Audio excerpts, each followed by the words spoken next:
കുഴപ്പമില്ല, പയ്യെ നടക്കാറാവണം.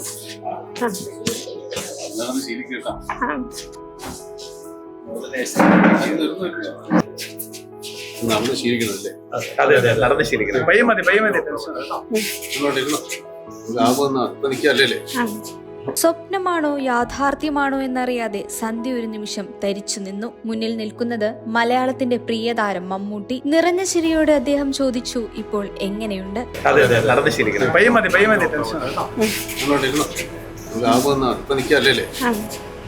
അടിമാലി കൂമ്പൻപാറയിലെ ആ കറുത്ത ദിനം സന്ധ്യയുടെ ജീവിതത്തിൽ വലിയൊരു മുറിവാണ് സമ്മാനിച്ചത്. മണ്ണിടിച്ചിലിൽ എല്ലാം തകർന്നു, ഒപ്പം ഒരു കാലും നഷ്ടമായി. എന്നാൽ വേദനകളെ അതിജീവിച്ച് താൻ പിച്ചവച്ച് തുടങ്ങിയ പുതിയ കൃത്രിമക്കാലിൽ എഴുന്നേറ്റ് നിന്ന് സന്ധ്യ മറുപടി നൽകി.